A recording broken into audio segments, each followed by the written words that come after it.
اس لیے اگر تمہیں عزت کی زندگی گزارنی ہے، اگر تجھے اپنی عبادت گاہوں سے پیار ہے، اگر مدارس و مکاتب کی فکر ہے، اگر اشعار اسلام کی حفاظت مقصود ہے، تو تجھے بھی اپنے اکابر کی طرح میدان عمل میں آنا ہوگا، وہاں صحابہ کو یاد رکھنا ہوگا، خندق و خیبر، فتح مکے کی تاریخ یاد رکھنی ہوگی۔ کیوں؟ اس لیے تیرے اندر تو آقا مدنی کی صداقت پائی جاتی ہے، فراست پائی جاتی ہے، جذبہ پایا جاتا ہے، تیرے اندر تو سیدنا ابو بکر صدیق رضی اللہ تعالیٰ عنہ کی صداقت پائی جاتی ہے، تیرے اندر تو عمر فاروق رضی اللہ تعالیٰ عنہ کی عدالت پائی جاتی ہے، تیرے اندر تو عثمان غنی رضی اللہ تعالیٰ عنہ کی سخاوت پائی جاتی ہے، تیرے اندر تو علی رضی اللہ تعالیٰ عنہ کی شجاعت پائی جاتی ہے، تیرے اندر محمد بن قاسم کی فراست پائی جاتی ہے، تیرے اندر صلاح الدین ایوبی اور محمود غزنوی جیسی جفاکشی اور پہاڑوں سے ٹکرانے والی قوت پائی جاتی ہے۔ جو وہ قوم ہے جو اپنی جان دینے کے لیے تیار ہے اور اپنا مال دینے کے لیے تیار ہے، جب مذہب پر حملہ ہوتا ہے، شاعر پر آنچ آتی ہے تو تو بے قرار ہو جاتی ہے، مائی بیاض کی طرح تڑپنے لگتی ہے، تیرے خون میں قوت اسلامی اور حرارت ایمانی جوش مارنے لگتی ہے،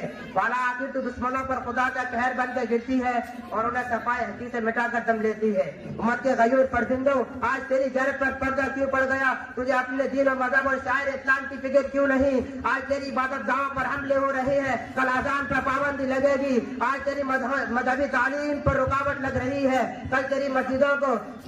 تیری مسجدوں کو آباد کرنے والے نمازیوں سے ٹیکس وصول کیا جائے گا، آج تیری شعر کی پامالی ہو رہی ہے، کل تیری مذہب کی بنیادوں کو منحمد کر کر اس بین و انگلش کی یافتہ دیکھی جائے گی، اور پھر کل تیرے وجود پر حملہ ہوگا اور تجھے ہندوستان کی دھرتی سے بے نام و نشاں کر دیا جائے گا۔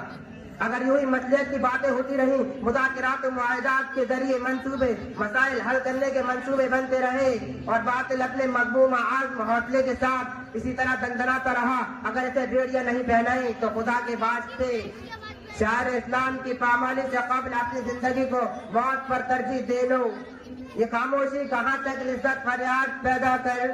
یہ خاموشی کہاں تک لذت فریاد پیدا کر، زمین پر تو ہو اور تیری صدا ہو آسمانوں میں، نہ سمجھو گے تو مٹ جاؤ گے ہندوستان والوں۔ تمہاری خدمت کرنا بہت ضروری ہے، ماں کی خدمت کرنا کیوں ضروری ہے؟ اس کی اطاعت کرنا کیوں فرض ہے؟ اس کی شفقت کی وجہ سے الام الشفیقۃ البرۃ بولدها الرفیقۃ حمل تقواها، صالح اور شفیق ماں جو مشقت برداشت کرتی ہے اپنے بچے پر اس وقت تکلیف اٹھاتی ہے جب وہ پیٹ میں رہتا ہے۔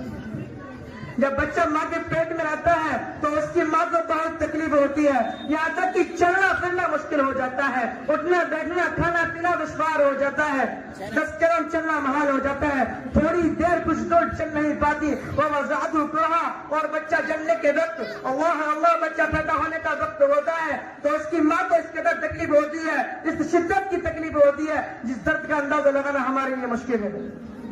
اس کا خیال کرنا، اس کا تصور کرنا ہمارے لیے محال ہے۔ اس درد کا اندازہ وہی لگا سکتی ہے جس کو کوئی اولاد ہو اور بطو طفلہ اور پرورش کرتی ہے چھوٹے میں، جب بچہ چھوٹا ہوتا ہے تو اس کی ماں اپنی چھاتی سے دودھ پلاتی ہے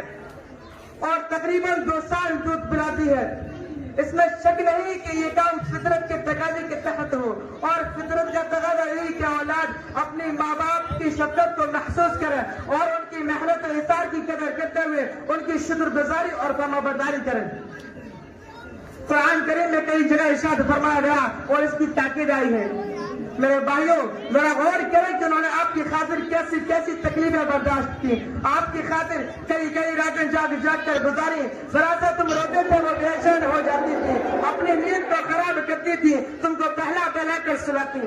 تم ذرا سی تکلیف میں مبتلا ہوتے وہ بیچاری تمہارے اس تکلیف کو دور کرنے کے لیے خود ہزاروں تکلیف اٹھانے پہ تیار ہو جاتی۔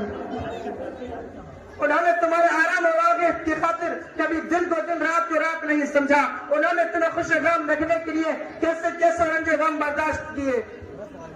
انہوں نے تمہارے اچھے کھانے پینے کی وجہ سے کبھی اچھا کھانا نہ کھایا نہ پیا نہ پہنا، تمہاری ذرا سی پریشانی انہیں کس قدر پریشان کر دیتی تھی، تمہاری ذرا سی تکلیف سے انہیں کس قدر تکلیف پہنچتی تھی، تمہارے چہرے کی ہلکی سی افسردگی ان کے تمام مسرت اور خوشیوں کو ہوا میں تبدیل کر دیتی تھی، تمہارے آنسو کا ایک قطرہ ان کے دل پر نہ جانے کتنی چنگاریاں کر دیتا تھا۔ یہی نہیں کہ تم بڑے ہو جاؤ، نہیں بلکہ آج اور اب بھی وہ تمہاری تعلیم و تربیت کے ہر وقت خواہش مند اور ان کی دلی آرزو اور تمنا یہی کہ تم بڑے ہو کر سعادت نیک بختی اخلاق حسنہ اور شرافت کا ایسا نمونہ پیش کرو جو اپنی نظر آپ ہو۔